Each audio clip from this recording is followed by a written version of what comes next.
Please, hurry up and get discharged from the hospital, okay? Who's going to take care of Mom while you're not here? Edward said to me as I lay on the hospital bed. I've had enough. I'm not living just to take care of her.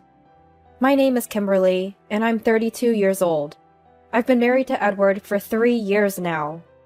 After graduating from vocational school, I worked as a nurse in a hospital. The irregular working hours, demanding patience, and physically taxing nature of the job were tough. But still, being involved in saving people's lives was rewarding. I was busy, but living a fulfilling life. I met Edward at a party I was invited to by a friend 4 years ago.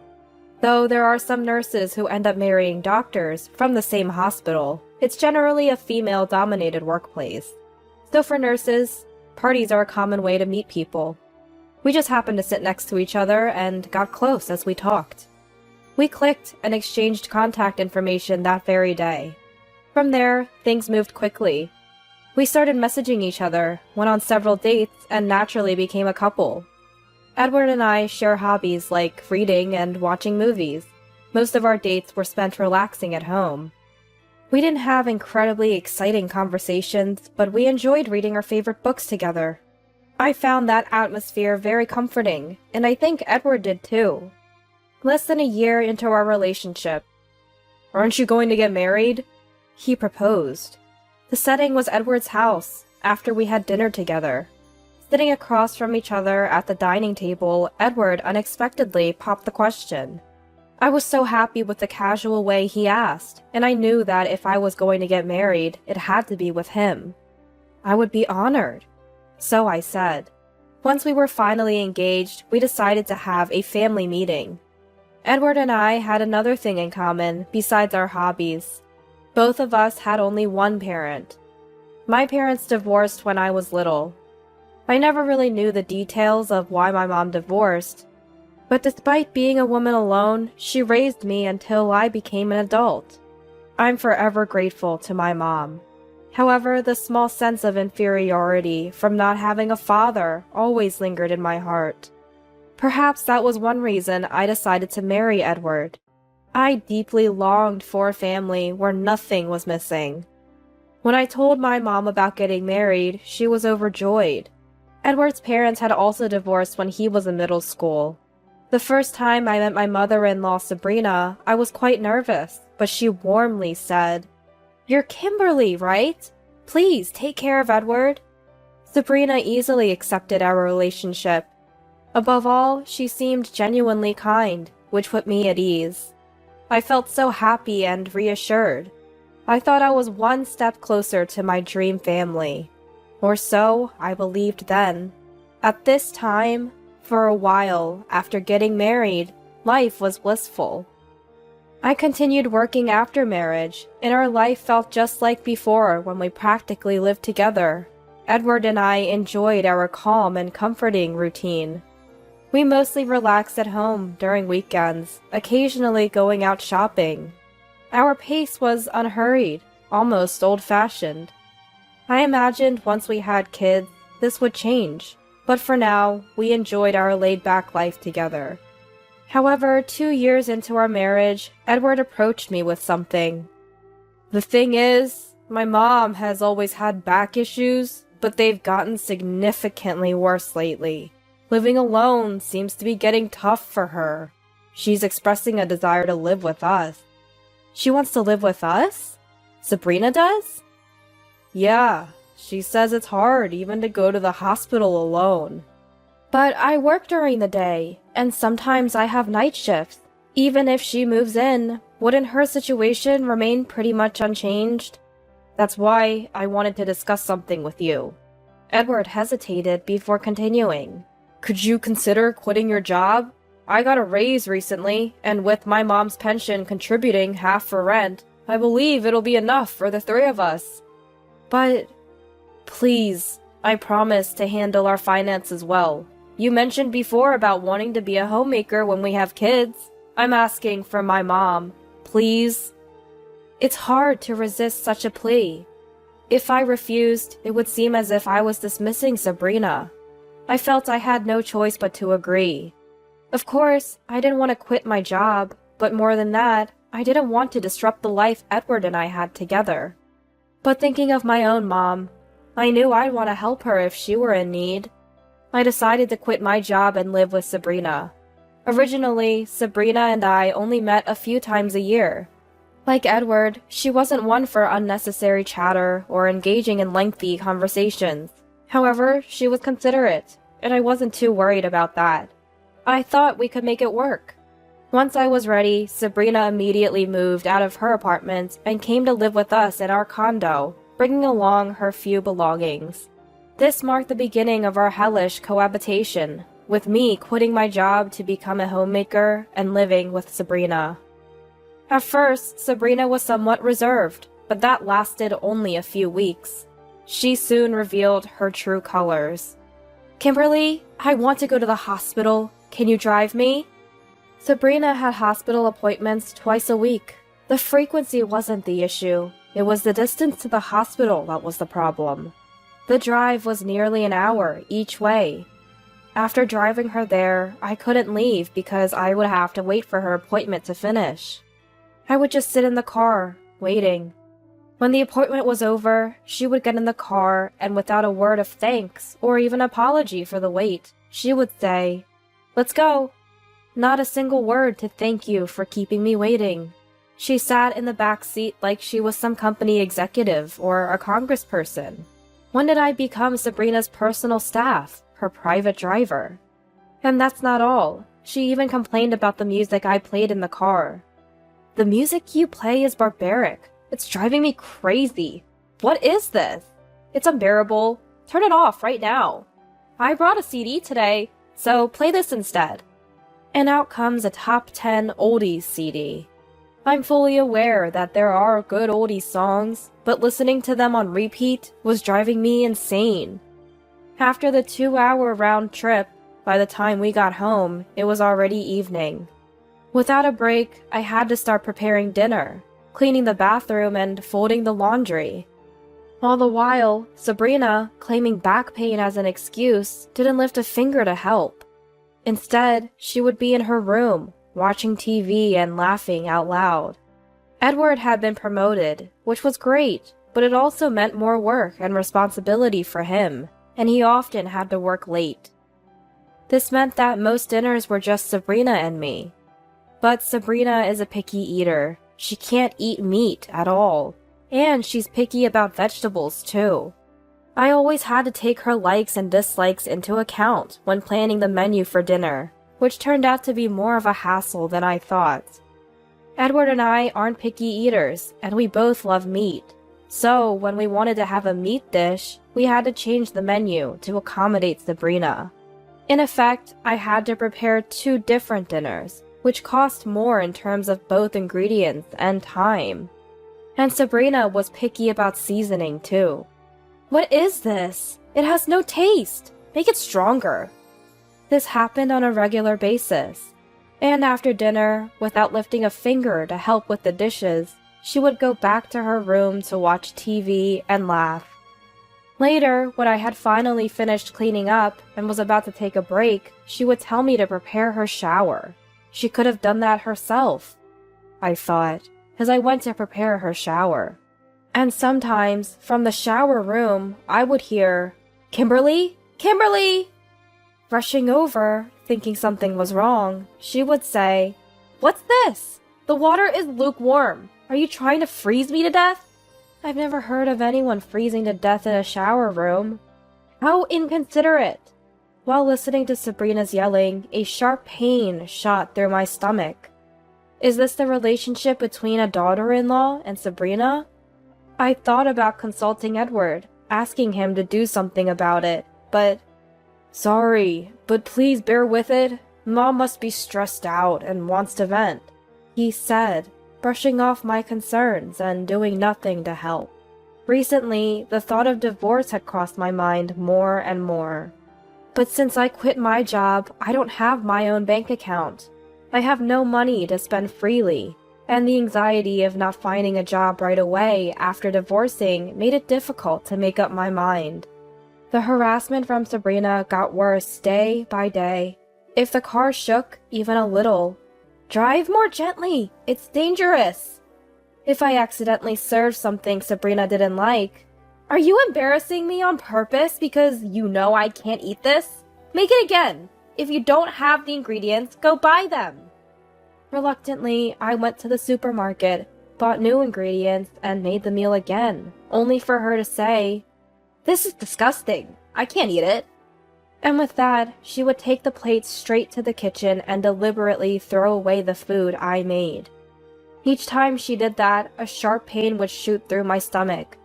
By this point, just seeing Sabrina's face would make my stomach hurt. Even if I consulted Edward, his response was always the same. He just kept telling me to bear with it. In the end, Edward cared more about his mom than his wife. Honestly, I was becoming just as intolerant of Edward's attitude as I was of Sabrina's. The holidays we used to spend leisurely together were now spent with Edward locking himself in his room and Sabrina locking herself in hers, leaving me alone in the living room, busy with housework. I missed the days when it was just Edward and me. Now those peaceful times are gone. What did I get married for? And then one day, my body reached its limit. One morning, after seeing Edward off, I stood in the kitchen to prepare Sabrina's breakfast when a pain I had never felt before attacked me. Being a former medical professional, I knew immediately that something was wrong.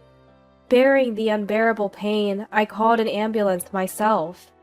Sabrina just looked on with disinterest. The doctor diagnosed me with stress-induced gastric ulcer. No wonder it hurt. Apparently, I need to be hospitalized for about 2 weeks. When I called my mom, she came right away, even though she was far away. Seeing my mom for the first time in a while, tears overflowed. I told her everything. About Edward, about Sabrina. She just listened kindly, and my heart felt much lighter. In the end, Edward and Sabrina didn't even come to the hospital that day. Only my mom stayed by my side. The next day at noon, Edward finally showed up. What showed on his face was not concern for me, but rather fatigue. The first words out of his mouth were, "When can you be discharged?" Is that really the first thing you're going to ask? I was terribly disappointed. I couldn't forget the life we had before Sabrina came, and it seems I still had expectations for Edward.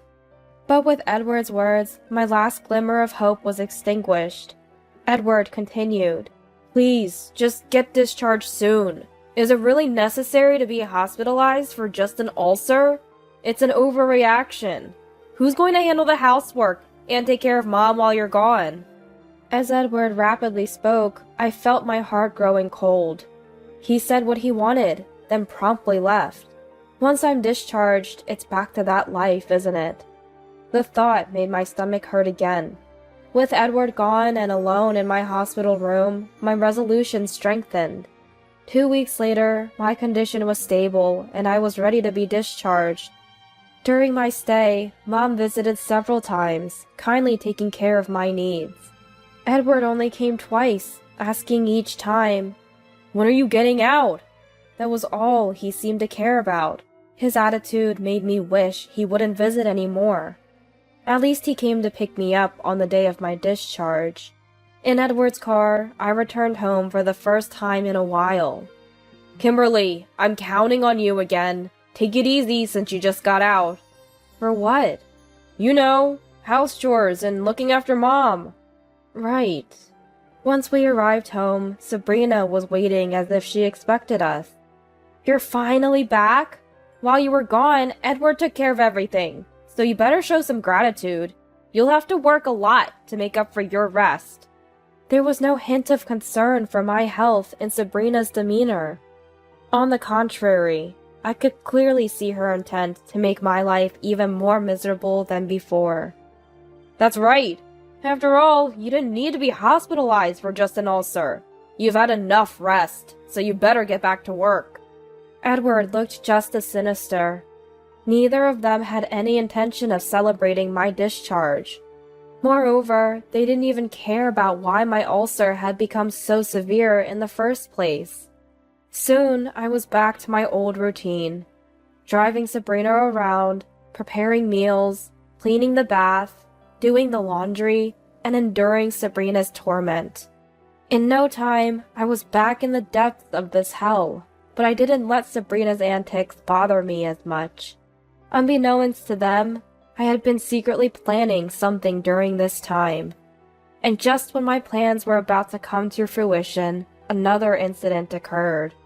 Sabrina fell at home and had to be rushed to the hospital. The doctor said, "She's not in a life-threatening condition, but she injured her chronic back condition when she fell. She likely won't be able to walk on her own again. Please prepare for a life in a wheelchair." That's what he said. Sabrina was going to be hospitalized for a while. Edward and I silently returned home. Sitting across from each other at the table, Edward began. "You understand, right? Mom's become dependent. She'll need help with meals, bathing, and possibly even sleeping. I'm counting on you to care for her." I had anticipated Edward saying something like this. I wasn't surprised, nor was I disappointed anymore. I replied calmly, "I'm sorry, but I have no intention of taking care of Sabrina." "What are you saying? If you don't do it, who will? It's your responsibility." "No, I've had enough of taking care of her." Edward was determined to push the caregiving responsibility onto me. My answer took him by surprise initially, but gradually his expression turned to anger. He yelled at me, "If you really hate it that much, it's divorce! Divorce! Get out! What are you going to do? Choose between caregiving and divorce." I nodded strongly, as if I had been waiting for him to say that. "All right then, divorce it is." "What did you just say? Are you serious? You have no money, no job, and no house. What are you going to do when you leave here, huh? What are you going to do? Tell me." Edward was still acting all high and mighty, but I could tell that deep down, he was truly shocked. "Well, that's tough, but it's better than being here. So, will you sign this for me?" With that, I handed Edward the divorce papers, which I had already signed. "Whoa, wait a minute. Are you really going to go through with the divorce? Don't act tough. Where are you going to go?" "Anywhere is fine. Now will you hurry up and sign the divorce papers? You are the one who brought it up after all." Edward was panicking. But since he was the one who brought it up, he had no choice but to sign the divorce papers. I snatched the papers from him and headed towards the entrance. After putting on my shoes, I turned to Edward and told him, "Just like you said, I didn't have money, a job, or a house before. But did you notice? While I was hospitalized, Mom came to visit me all the time." "Yeah, I guess so." "Mom listened to my story and offered to help. You didn't know, did you? My mom is the head nurse at a local state university hospital." "What?" "And since Mom has a lot of connections, she quickly reached out to her acquaintances when I told her I was looking for a job. I really owe Mom a lot for helping me out this time. She introduced me to a job and even lent me the initial cost for renting an apartment." Edward seemed to have realized too late that he was being left behind. He glared at me with resentment. Just then, my mobile phone rang. It was a call from Sabrina. "Kimberly, bring the things to the hospital." Sabrina was apparently still planning on bossing me around, even from the hospital, but that wasn't going to happen. "Sabrina! Oh wait, I mean, ex-husband Sabrina. Sorry." "What?" "I just had Edward sign the divorce papers, so you and I are now strangers. So could you please ask Edward for favors instead?" "What the hell? I didn't agree to any divorce. This is a joke, right? Bring the things now." I took a deep breath and yelled back at her, "Shut up! I'm telling you, I don't want to take care of you anymore. If you want someone to take care of you, ask your dear son." Sabrina was taken aback for a moment on the other end of the line, but she had more guts than Edward. She screamed back at me. I ignored her and hung up the phone. And then I blocked her number. So, with that said, goodbye. take care of it yourself. Wait, there's no way I can take care of Mom. Please, please, Kimberly. I'm sorry. Goodbye. With those words, I closed the front door and left the house. Suddenly, I felt lighter. When I looked up, the stars were twinkling, as if to celebrate my new beginning. The next day, I promptly filed for divorce at the city hall, and it was granted. I consulted with my lawyer, and we were able to establish that the emotional harassment by Sabrina and Edward was grounds for divorce. We also filed for compensation. I started my new life in a rented apartment that I had arranged beforehand. I got a job as a nurse at a hospital, introduced to me by my mom. I realized once again how important it is to have a skill in hand. I am grateful to my mom, who, despite being a woman alone, sent me to vocational school. Returning to society made me a bit anxious, but it was a piece of cake compared to living with Sabrina. I can't thank my mom enough for all the trouble I've caused her. Once things settle down, I'll take her on a trip. Time flew by as I got busy with work, and before I knew it, months had passed since the divorce. Then one day, I received a call from Edward while I was at work. Kimberly, long time no see. How have you been?